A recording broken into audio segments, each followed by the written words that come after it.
Welcome back to ಪ್ರಸನ್ನಾಧನುಷ್ YouTube channel guys. Finally ಇಂಡಿಯಾದವರು ಒಂದು ಶುಭಾರಂಭನ start ಮಾಡಿದ್ದಾರೆ ಅಂತ ಹೇಳ್ಬೋದು. ಸೊ ಓಪನಿಂಗ್ ಮ್ಯಾಚಲ್ಲಿ ನೀಟಾಗಿ ಒಂದು ಡಾಮಿನೇಟಿಂಗ್ ಪರ್ಫಾರ್ಮೆನ್ಸ್ ಅಂತಲೇ ಕರಿಬೋದು. ಬಟ್ ಬ್ಯಾಟಿಂಗಲ್ಲಿ ಒಂದು ಸ್ವಲ್ಪ ಅದೊಂದು ಆ್ಯಕ್ಚುಲಿ ತುಂಬ ಜನ ಹೇಳ್ತಾ ಇರ್ತಾರೆ, ಏನಪ್ಪ ಇವರು ಐರ್ಲೆಂಡ್ ಅಂತ ಟೀಮ್ ಮೇಲೆ ಏನು 15 ಓವರ್ 14 ಓವರಲ್ಲಿ ಮ್ಯಾಚ್ ಫಿನಿಶಿಂಗ್ ಮಾಡಬೇಕಾ ಅಂತ.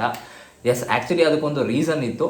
ಅದೇನಪ್ಪ ಅಂತಂದರೆ, ಸೊ ಅದೇ ಪಿಚ್ಚಲ್ಲೇ ಇಂಡಿಯಾ ವರ್ಸಸ್ ಪಾಕಿಸ್ತಾನ ಏನು ನಡೆಯುತ್ತೆ ಈಗ ಸಂಡೇ ಮ್ಯಾಚಲ್ಲಿ, ಸೊ ಅಲ್ಲಿ ನಡೀತಾ ಇರೋದ್ರಿಂದ ಒಂದು ಗೇಮ್ ಟೈಮಿಂಗ್ ಬೇಕಾಗಿರುತ್ತೆ. ರೋಹಿತ್ ಶರ್ಮಾ ಆಗಿರ್ಬೋದು, ವಿರಾಟ್ ಕೊಹ್ಲಿ ಆಗಿರ್ಬೋದು, ಹಾಗೂ ರಿಷಬ್ ಪಂತ್ ಅವ್ರಿಗಾಗಿರ್ಬೋದು. ಸೊ ಅದನ್ನು ಒಂದು ತಲೆಯಲ್ಲಿ ಇಟ್ಕೊಂಡು ರೋಹಿತ್ ಶರ್ಮಾ ಏನು ಮಾಡಿದ್ರೆ ಒಂದು ಒಳ್ಳೆ ಮೂವ್ನ ಮಾಡಿದ್ರು. ಬಟ್ ನಮ್ಮ ಬೌಲರ್ಸ್ಗೆ ಒಂದು ಕ್ರೆಡಿಟ್ ಕೊಡಲೇಬೇಕು, ಎಸ್ಪೆಷಲಿ ಹರ್ಷದೀಪ್ ಸಿಂಗು, ಆಮೇಲೆ ಹಾರ್ದಿಕ್ ಪಾಂಡ್ಯ ಒಂದು ಅಲ್ಟ್ರಾ ಲೆವೆಲಲ್ಲೇ ಆಡ್ತಾ ಇದ್ದಾರೆ ಗುರು ಇವಾಗಂತೂ. ಸೊ ನನಗೆ ಆ್ಯಕ್ಚುಲಿ IPLಗಿಂತ ಇದರಲ್ಲಿ ಅವರು ನ್ಯಾಷನಲ್ ಟೀಮ್ಗೆ ಆಡ್ತಾರೆ ಗೊತ್ತಾ, ಅದಕ್ಕೆ ಹೆವಿ ಇಷ್ಟ ಆಗೋದು ನನಗೆ ಹಾರ್ದಿಕ್ ಪಾಂಡ್ಯ. ಅದರಲ್ಲಿ ಸ್ವಲ್ಪ ನನಗೆ ಇಷ್ಟ ಆಗಿಲ್ಲ ಕ್ಯಾಪ್ಟನ್ಸಿ ಇದೆ, ಬಟ್ ಇದರಲ್ಲಿ ಮಾತ್ರ ಅಲ್ಟಿಮೇಟ್ ಅಂತಲೇ ಹೇಳ್ಬೋದು. ಸೊ ಎಲ್ಲ ಲೀನ್ ಮಾರ್ಕ್ನ ಒಂದು ಏನಿರುತ್ತೋ ಬ್ಲ್ಯಾಕ್ ಮಾರ್ಕ್ನ ಅದನ್ನೆಲ್ಲ ನೀಟಾಗಿ ರಿಮೂವ್ ಮಾಡ್ತಾ ಇದ್ದಾರೆ ಇವಾಗ. ಬಟ್ ಇನ್ನೊಂದು ಕಡೆ ಒಂದ್ ಕಡೆ ನೋಡ್ತಾ ಇದ್ರೆ ವಿರಾಟ್ ಕೊಹ್ಲಿ ಒಂದು ಸ್ವಲ್ಪ ಡಿಸಪಾಯಿಂಟ್ ಮಾಡಿದ್ರು. ನಾನು ಅನ್ಕೊಂಡೆ ಮೊದಲನೇ ಬಾಲು ಬಂದು ಹೊಡಿತಾರೆ ಅಂತ, ಬಟ್ ಅನ್ಫಾರ್ಚುನೇಟ್ಲಿ ಎಡ್ಜ್ ಆಗಿ ಹಿಂದೆ ಕ್ಯಾಚ್ ಹಿಡಿಬೇಕಾಗಿ ಔಟ್ ಆಗಿ ಬರ್ತಾರೆ.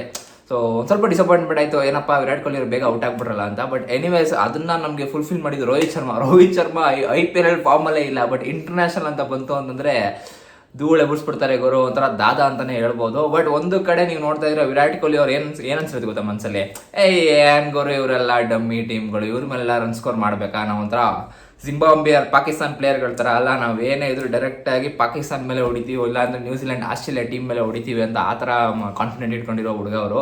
ಸೊ ಎನಿವೇಸ್ ಏನು ಮಾಡೋಕ್ಕಾಗಲ್ಲ, ಅನ್ಫಾರ್ಚುನೇಟ್ಲಿ ಅವರು ಒಂದು ರನ್ಗೆ ಔಟ್ ಆಗಿಬಿಡ್ತಾರೆ ವಿರಾಟ್ ಕೊಹ್ಲಿ ಅವರು. ಅದಾದ ನಂತರ ಪಾರ್ಟ್ನರ್ಶಿಪ್ ಬರುತ್ತೆ ಯಾರು, ರೋಹಿತ್ ಶರ್ಮಾ ಹಾಗೂ ರಿಷಬ್ ಪಂತ್ ನಡುವೆ.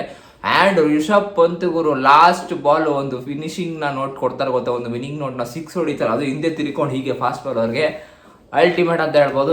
ಇನ್ಕ್ಲೂಡಿಂಗ್ ಬೌಲರ್ ಕೂಡ ತುಂಬ ಶಾಕ್ ಆಗಿಬಿಡ್ತಾರೆ, ಏನಪ್ಪ ಈ ರೇಂಜ್ ಕೊಡೋದು ಅಂತ. So one of the best shot ಅಂತಲೇ ಹೇಳ್ಬೋದು ಈ ಪ್ರೆಸೆಂಟ್ ಸಿಚುವೇಶನಲ್ಲಿ ನೋಡ್ತಾ ಇದ್ದಾರೆ ವರ್ಲ್ಡ್ ಕಪ್ಪಲ್ಲಿ. ಆ್ಯಂಡ್ ಎಲ್ಲೋ ಒಂದು ಕಡೆ ಪಿಚ್ ಕಡೆ ನಾವು ಗಮನ ಹರಿಸ್ತಾ ಇದ್ದಾರೆ, ಫಸ್ಟ್ ಬ್ಯಾಟಿಂಗ್ ಆಡೋರು ಬಂದಿದ್ದು ತುಂಬ ಪ್ರಾಬ್ಲಮ್ ಆಗ್ತಾ ಇದೆ, ತುಂಬ ಕಷ್ಟ ಆಗ್ತಾಯಿದೆ. ಆ್ಯಂಡ್ ಅದನ್ನು ಬುಮ್ರಾಗೂ ಕೂಡ ಆ್ಯಕ್ಚುಲಿ ಈ ಕ್ವಶನ್ಸ್ನ ಕೇಳ್ತಾರೆ. ಆ್ಯಂಡ್ ಅವ್ರಿಗೆ ಏನಪ್ಪ ಖುಷಿ ಅಂತಂದರೆ ಈ IPL ನೋಡಿರ್ತೀರ ಪಿಚ್ ಹೆಂಗಿತ್ತು ಅಂತ. ಬಟ್ ಆ ಬುಮ್ರಾಗ್ ಬಿಡಿ, ಅವ್ರು ಎಲ್ಲಿ ಯಾವ ಪಿಚ್ ಕೊಟ್ಟರು ಅವ್ರು ಹಂಗೇನೆ ಮಾಡ್ತಾರೆ. ಬಟ್ ನಾನು ಈ ಪಿಚ್ ಬಗ್ಗೆ ನಾನು ಕಂಪ್ಲೇಂಟೇ ಮಾಡೋಕ್ಕೆ ಹೋಗಲ್ಲ, ಅಷ್ಟು ಚೆನ್ನಾಗಿ ಎಕಾನಮಿ ಜಸ್ಟ್ ಎಷ್ಟು 3 ಅಷ್ಟೇ ಎಕಾನಮಿ ಅವ್ರದ್ದು. 9 ರನ್ ಕೊಟ್ಟಿರ್ತಾರೆ, 2 ವಿಕೆಟ್ನ ತೆಗಿತಾರೆ 4 ಓವರ್ನ ಕಂಪ್ಲೀಟ್ ಮಾಡಿ.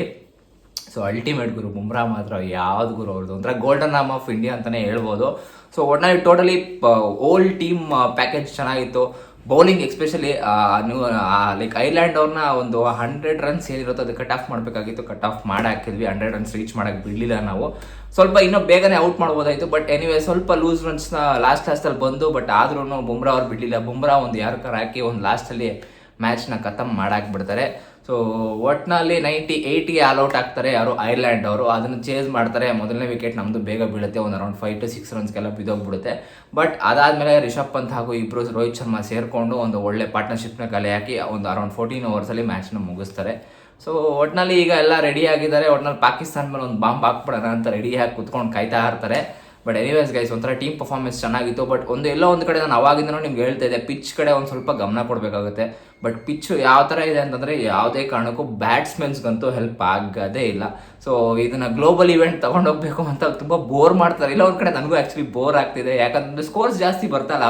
ಓನ್ಲಿ ಒಂದೇ ಒಂದು ಮ್ಯಾಚ್ ನನಗೆ ಇಂಟ್ರೆಸ್ಟಿಂಗ್ ಅನಿಸಿದ್ದು ಯಾವುದಪ್ಪ ಅಂತಂದರೆ USA ಹಾಗೂ ಕೆನಡಾ ಮೇಲೆ ಏನು ನಡೀತು ಆ ಮ್ಯಾಚ್ ಮಾತ್ರ. ಸೊ ಅದು ಸ್ವಲ್ಪ ನನಗೆ ಇಂಟ್ರೆಸ್ಟಿಂಗ್ ಅನಿಸ್ತು. ಕೆನಡಾ ಅಲ್ಲ, ಸ್ಕಾಟ್ಲ್ಯಾಂಡ್ ಅನ್ಕೊತೀನಿ. ಆ ಮ್ಯಾಚ್ ಸ್ವಲ್ಪ ಇಂಟ್ರೆಸ್ಟಿಂಗ್ ಅನಿಸ್ತು. 190 ಸ್ಕೋರ್ ಮಾಡಿರ್ತಾರೆ, ಅದನ್ನು ಚೇಸ್ ಮಾಡಿ ಹೊಡಿತಾರೆ USA ಅವರು. ಅದು ಸ್ಟಾರ್ಟಿಂಗ್ ಓಪನಿಂಗ್ ಇನಾಗ್ರಲ್ ಮ್ಯಾಚಲ್ಲಿ ಅದೊಂದು ಚೆನ್ನಾಗಿತ್ತು. ಬಟ್ ಅದು ಬಿಟ್ಟರೆ ಅಷ್ಟು ಯಾವುದು ಇಂಟ್ರೆಸ್ಟಿಂಗ್ ಮ್ಯಾಚ್ ಎಲ್ಲ ಬರೀ ಲೋ ಸ್ಕೋರಿಂಗ್ ಆಗ್ತಾಯಿದೆ.